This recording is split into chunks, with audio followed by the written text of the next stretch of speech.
સયાજી હોસ્પિટલના radiation oncology વિભાગનું ત્રીજું આયામ લોહીના કેન્સર અને હેમેટોલોજીકલ ડિસઓર્ડરની સારવાર પછી હવે બોન મેરો પ્રત્યારોપણ દ્વારા કેન્સરની સારવાર કરવામાં આવશે। દિલ્હીના હેમેટો ઓન્કોલોજીના નિષ્ણાંત તબીબ વડોદરા આવીને આપે છે માર્ગદર્શન। મધ્ય ગુજરાતની સયાજી હોસ્પિટલના રેડિયેશન ઓન્કોલોજી વિભાગને રાજ્યના આરોગ્ય તંત્રે કેન્સરની વિકિરણ આધારિત વેદનારહિત સારવાર માટે કરોડો રૂપિયાના અદ્યતન યંત્રોથી સજ્જ કર્યો છે। તબીબી અધિક્ષક શ્રી રંજન કૃષ્ણ અય્યરના પીઠબળથી આ વિભાગમાં હવે બોન મેરો ટ્રાન્સપ્લાન્ટ દ્વારા કેન્સરની સારવારની અતિ અદ્યતન સુવિધાઓ ઉમેરાઈ છે, તેમ વિભાગના વડા ડોક્ટર અનિલ ગોયલે જણાવ્યું છે।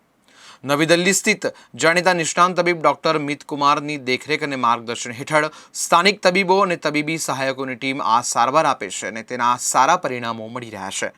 બ્લડ કેન્સર અને હેમેટોલોજીકલ ડિસઓર્ડર એટલે કે રક્ત વિકારની સારવાર પછી આ એક નવું આયામ ઉમેરાયું છે।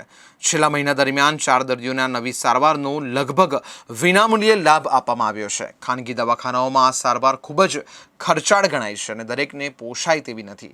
સીએમ સેતુની ખૂબ જ ઉમદા દર્દીલક્ષી વ્યવસ્થા હેઠળ ઉપરોક્ત તજજ્ઞ તબીબ વડોદરા આવીને સેવા આપી રહ્યા છે, જ્યાં રાજ્ય સરકાર દ્વારા લોકોની આરોગ્ય સંભાળ માટેની સુચિંતાની પ્રતીતિ કરાવે છે। जो कैंसर का डिपार्टमेंट है वो तो काफ़ी सालों से है, लगभग 30-35 साल हो गए काम करते हुए। लेकिन अभी लास्ट 2 सालों के अंदर हमारे पास जो सबसे आधुनिक जो मशीनें हैं कैंसर की ट्रीटमेंट की, वो हमने जो है प्रोक्योर करी है। यहाँ पे लगभग 25 करोड़ की मशीनें हमारे यहाँ पे लगी हैं 2 साल में। और एडवांस ट्रीटमेंट जो है रेडिएशन और कीमोथेरेपी का, वो कैंसर के पेशेंट्स को यहाँ पर मिल रहा है।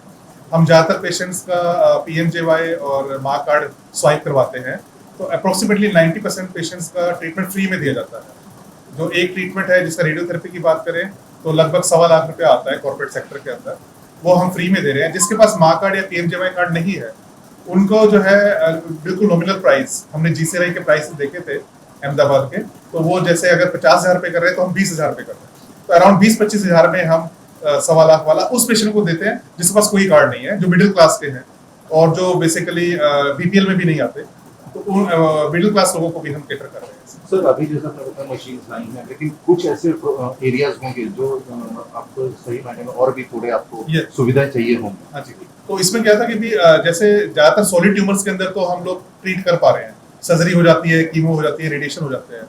लेकिन जो ब्लड कैंसर हैं, हेमेटोलॉजिकल जो मैलिग्नेंसीज हैं, उस केसेस के अंदर इनिशियल कीमोथेरेपी के बाद जब पेशेंट रिलैप्स हो जाता है तो उसके पास फिर ज़्यादा ऑप्शन नहीं रहती।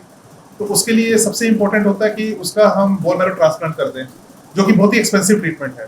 और ज़्यादातर पेशेंट क्योंकि वो गरीब हैं और वो उस ट्रीटमेंट को अफोर्ड नहीं कर पाते, क्योंकि उसका खर्चा लगभग 10-12 लाख रुपये आता है कॉर्पोरेट सेक्टर में। तो ऐसे ही पेशेंट वो बेचारे they die because of lack of treatment. तो इस कारण से हमने सोचा कि क्यों ना ये फैसिलिटी भी की जाए कि उनको उसका भी लाभ मिले। तो उसके फिर सोचते हुए जो है डॉक्टर मीत कुमार है, एक हेमेटोलॉजिस्ट जो बड़ौदा के ही हैं, वो हमें मिले, वो आए यहाँ पर संपर्क में, हम उनके आए तो वो चाह रहे थे मैं अपने सिटी के लिए कुछ करूँ, वो खुद बताएंगे वो सारी अपनी जर्नी। और अल्टीमेटली फिर हमने ये ट्रांसप्लांट सर्विसेज भी यहाँ पे स्टार्ट कर दी। कोई मशीन अभी आप और एक्वायर करना चाहते हैं या आपको प्रपोजल दिया गया होगा उनमें? हाँ, किससे ट्रीटमेंट के लिए और मशीन और ट्रीटमेंट के लिए मशीन हमारे पास सबसे एडवांस मशीन है। हमारे पास SCG स्टर्लिंग से भी एडवांस मशीन हमारे पास वर्जन है, पर स्टिल उससे एडवांस्ड 2-3 मशीनें हैं जिसके लिए हमने किया हुआ है। जैसे साइबर नाइफ हुआ, टोमोथेरेपी हुआ, तो ये 2 मशीनें अगर आ जाए तो हमारे पास we will be at par with any hospital in से इंडिया। तो पेशेंट्स को क्या कहना चाहेंगे जो बाहर प्राइवेट मतलब कि SCG में इतनी सुविधा है लेकिन प्राइवेट को प्रेफर करते हैं? हमारे पास पेशेंट काफ़ी हैं, क्योंकि अभी हमने पिछले महीने देखा था कि हमारे पास स्टर्लिंग और SCG के भी से भी ज़्यादा पेशेंट हमारी मशीनों पर ट्रीट हो रहे थे। और इवन जो वहाँ से पेशेंट कई बार यहाँ पर राय लेने आते हैं तो ultimately they switch over to SSG hospital. तो that way the feedback of the patient is very good. तो उस बारे में हमें कोई चिंता की बात नहीं। मतलब आई एम बरोडियन, बड़ौदा में जन्मा, KV हरनी में पढ़ाई करी मैंने 12वीं कक्षा तक। उसके बाद MBBS MD मैंने जामनगर से किया, DM मैंने कलकत्ता से किया और अभी इस वक्त मैं फोर्टिस गुड़गांव में कार्यरत हूँ। पर पिछले कुछ महीनों में मैं संपर्क में आया डॉक्टर अनिल गोयल के, जो रेडिएशन थेरेपी SSG हॉस्पिटल के हेड हैं, और उनके थ्रू डॉक्टर अय्यर सर के, जो कि सुपरिटेंडेंट हैं SSG हॉस्पिटल बड़ौदा के। और उनका एक बहुत ही सुंदर कॉन्सेप्ट था कि हम लोग यहाँ पर कुछ ऐसी सर्विसेज क्रिएट करें जो कि आज की तारीख में किसी स्टेट मेडिकल कॉलेज गुजरात के अंदर प्रेजेंट नहीं हो। तो तो हर एक बंदा यदि अपनी अपनी एक्सपर्टीज को थोड़ा थोड़ा सा शेयर करता है for the benefit of society, तो वो एक बहुत बड़ा गिव बैक हो जाता है टू द सोसाइटी, और उससे बहुत सारे लोग ना जानते हुए भी, मेरे ख्याल से डॉक्टर के ना जानते हुए बहुत सारे लोगों को फायदा पहुंच जाता है। सो उसी कॉन्सेप्ट पर, उसी सोच के साथ, उसी अच्छी सोच के साथ हम लोग सब जुड़े। कॉन्सेप्ट यही था सीएम सेतु के अंडर में जब हम जुड़े, उस टाइम पर सोच यही थी कि यहाँ पर एसएसजी हॉस्पिटल बड़ौदा के अंदर उस तबके के लोगों को ऐसी सर्विसेज प्रोवाइड कराई जाए, बोन मैरो ट्रांसप्लांट जैसी सर्विसेज, जो कि आज की तारीख में किसी भी स्टेट मेडिकल कॉलेज गुजरात में नहीं है।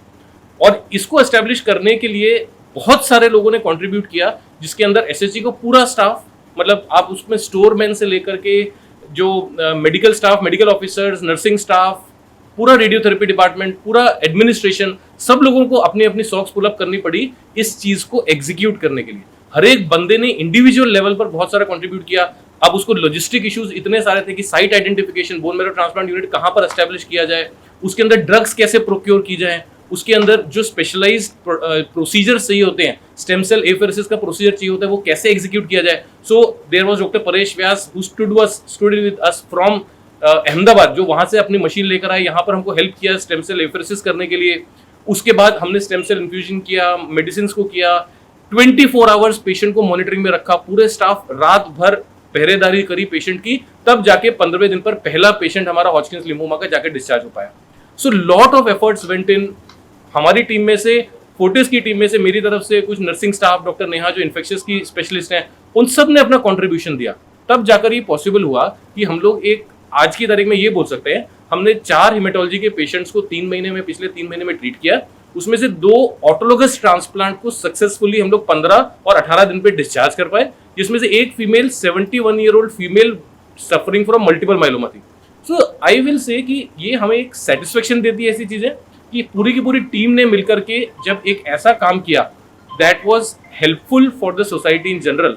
दैट इज व्हाट हम सब लोग जिस काम के लिए जुड़े हैं, यहाँ पर जिस प्लेटफॉर्म पर हम लोग खड़े हैं और जिसके बारे में सोचते हैं, वो यही है।